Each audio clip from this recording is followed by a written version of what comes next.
साथियों, यदि कुंडली मिलान करके विवाह नहीं किया जाए, मंगली का नॉन मंगली के साथ में विवाह कर दिया जाए, तो दाम्पत्य में कलेश सुनिश्चित रूप से आना है और फिर वो व्यक्ति या वो महिला अपने घर वालों से अपना दुखड़ा रोती है, किसी वकील की शरण में जाती है, अपने मित्र से अपनी समस्या साझा करती है या फिर किसी काउंसलर के पास में जाती है। इन सभी के पास में आपको सांत्वना तो मिल सकती है, समाधान आपको नहीं मिल सकता, क्योंकि यह समस्या ग्रहों से जनित है। इसलिए इसका समस्या का समाधान ग्रहों के निमित्त ही हो सकता है। जी हां, तो क्यों इन सब के पास जाने की बजाय सीधा ग्रहों से अपनी गुहार लगाई जाए। 19 मई 2023 वट सावित्री व्रत है और साथ ही शनि जयंती भी है।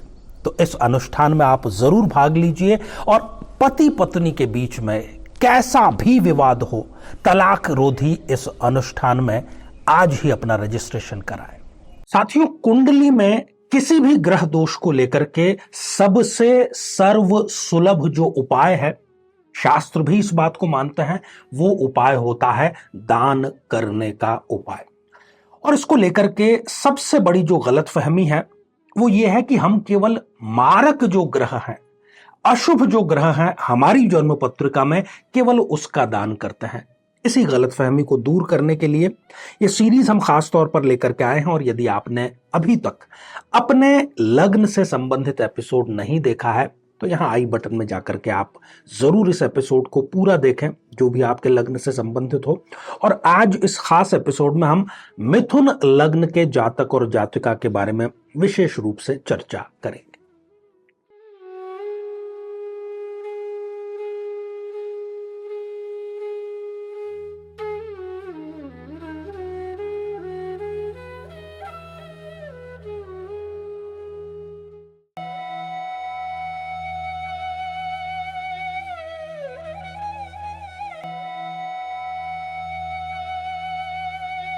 मेरे बहुत ही प्रिय और बेहद सम्मानित साथियों, हृदय की असीम गहराइयों से अभिनंदन, बहुत बहुत हार्दिक स्वागत।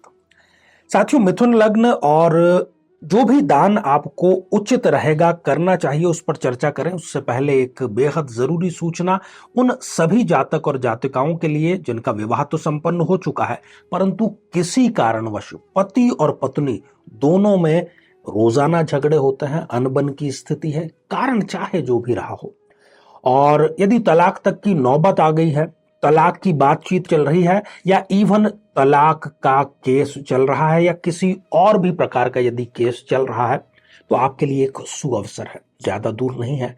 19 मई 2023, जी हां, एक अनुष्ठान का आयोजन हम कर रहे हैं।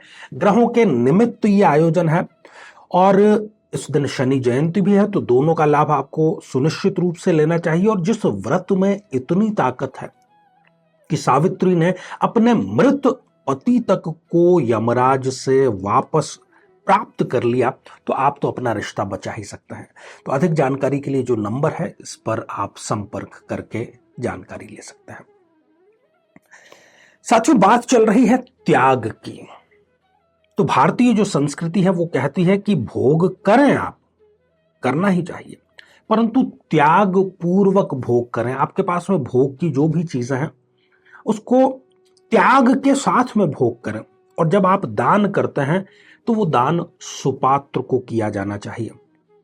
स्वयं यदि आप अपने इस शरीर को जरूरत से ज्यादा भोगी बना देंगे तो ये किसी कार्य का नहीं रहेगा। जो भी वासना आप जरूरत से ज्यादा पूरी करते हैं वो केवल आप कुछ समय तक के लिए ही उसकी पूर्ति कर सकते हैं। आप स्वयं को मालिक मान लेते हैं इस शरीर के, जबकि ये आत्मा का एक निवास स्थान मात्र है।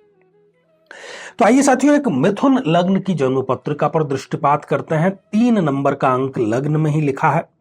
लग्न से 3 नंबर का संबंध अर्थात ये है एक मिथुन लग्न की जन्म पत्रिका। छोटी सी बात कि आप किस चीज का दान कर सकते हैं।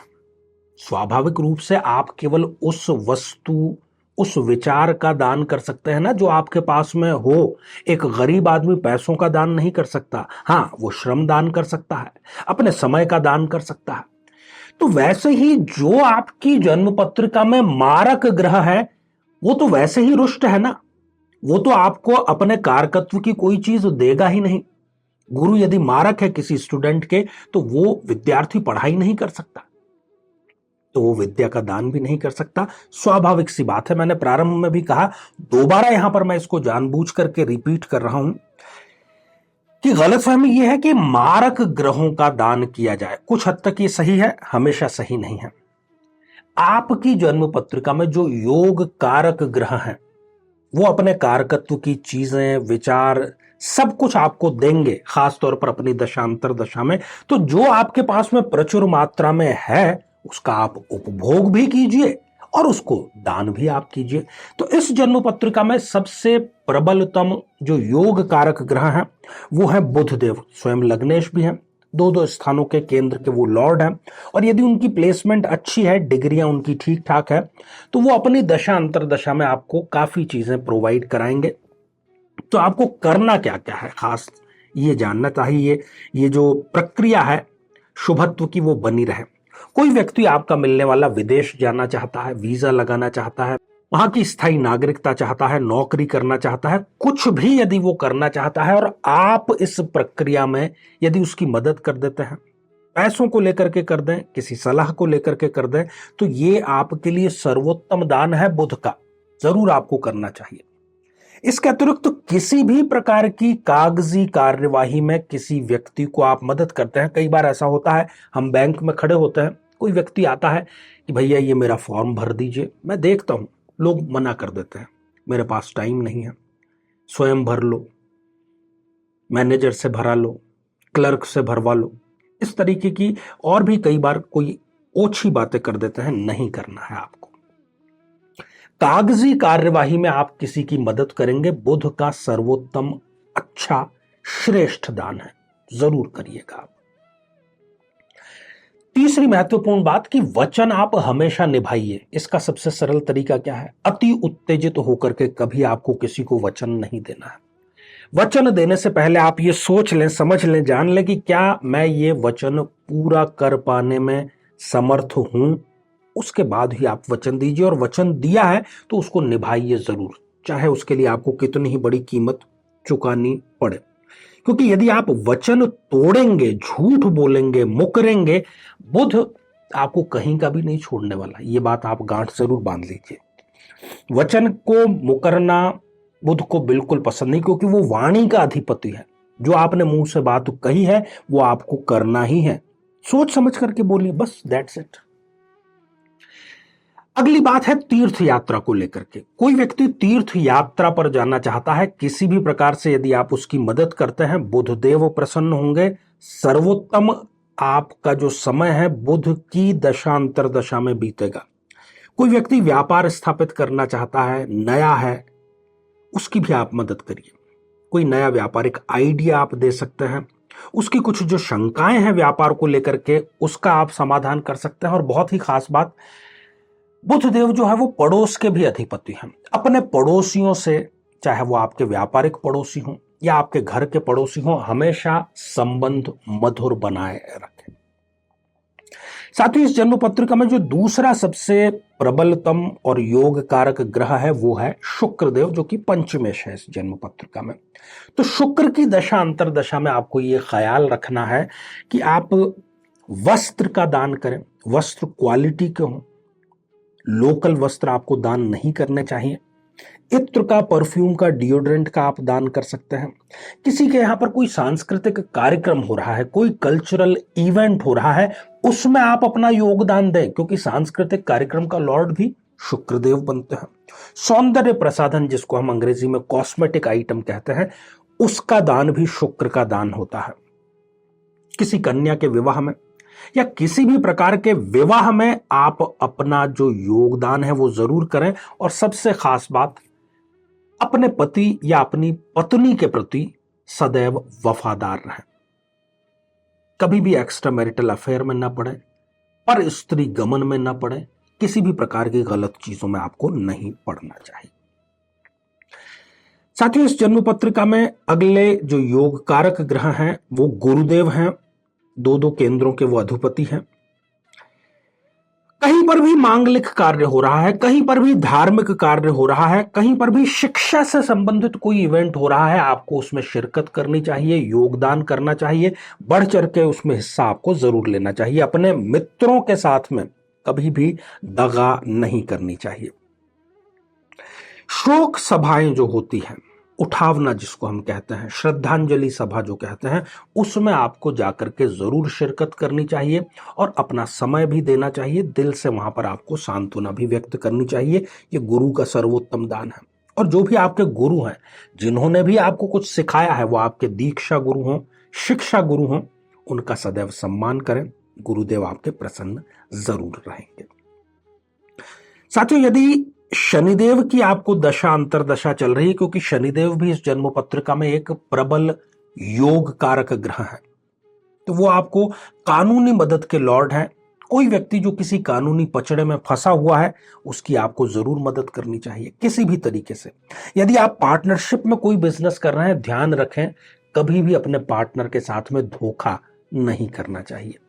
कैदियों के कल्याण के लिए, जो कि सजा याफ्ता कैदी हैं, उसमें किसी प्रकार का आप दान कर पाएं, उनके कल्याण के किसी कार्यक्रम में हिस्सा ले पाएं, जरूर शनिदेव आपके प्रसन्न होंगे। और 4th क्लास के जितने भी कर्मचारी हैं, वंचित वर्ग है, उनका हमेशा आपको सम्मान करना चाहिए। उनके साथ में ससम्मान अच्छे शब्दों का प्रयोग आपको करना चाहिए। साथियों, इन चारों जो योग कारक ग्रह हैं, यदि आप इनका ख्याल रखेंगे, मैं दावा करता हूं, विश्वास दिलाना चाहता हूं आपको कि किसी भी प्रकार की ज्योतिषीय कुंडली ग्रह आधारित समस्या आपको इस जन्म में नहीं झेलनी पड़ेगी। जीवन में किसी समस्या का सामना कर रहे हैं, जैसे कि शादी में देरी होना, पति पत्नी में मनमुटाव या तलाक तक की नौबत आ जाना, संतान का प्राप्त न हो पाना, नौकरी या धन प्राप्ति में बाधा आना, जीवन के प्रत्येक क्षेत्र में किसी न किसी प्रकार की बाधा आना, तो आज ही अपनी जन्म पत्रिका का संपूर्ण विश्लेषण करवाएं और पाएं समस्या से सदैव के लिए मुक्ति। साथियों, श्रृंखला हमारी जारी है। अब समय हो चला है आज के हमारे कमेंट्स को शामिल करने का। और पहला ही जो कमेंट है, ये रीता शर्मा इस आईडी से आया है और आपने पूछा है, मेरे पति भी मुझ पर बहुत शक करते हैं। तो रीता जी, जैसा कि हमने पहले भी अनुष्ठान के बारे में बतलाया, जो कि 19 मई को होने जा रहा है, दाम्पत्य जीवन में सुधार के लिए, तलाक को रोकने के लिए, गृह कलेश से निवारण के लिए, तो आप इसमें जरूर शामिल हुई। साथियों, अगला कमेंट सोनिया निर्वाण जी ने लिखा है, सर हमारे घर में पुत्र नहीं होता, न मेरे है न मेरी देवरानी के है, किसी ने पितृदोष बताया है। देखिए, पितृदोष है या नहीं, ये जन्म कुंडली देख करके ही बताया जा सकता है। और इस प्रकार की कोई स्थिति यदि है, तो उसके निवारण भी हम प्रति अमावस्या को करते हैं, तो आप उसमें भी शामिल हो सकते हैं। साथियों, अगला कमेंट मनीषा शर्मा जी ने लिख भेजा है, राम राम जी। तो मनीषा जी, आशीर्वाद हृदय की असीम गहराइयों से। साथियों, आज के लिए केवल इतना ही, और इसी मंगल कामना के साथ में कि आप सभी स्वस्थ, समृद्ध और शांतिपूर्वक जीवन व्यतीत करें। नमस्कार।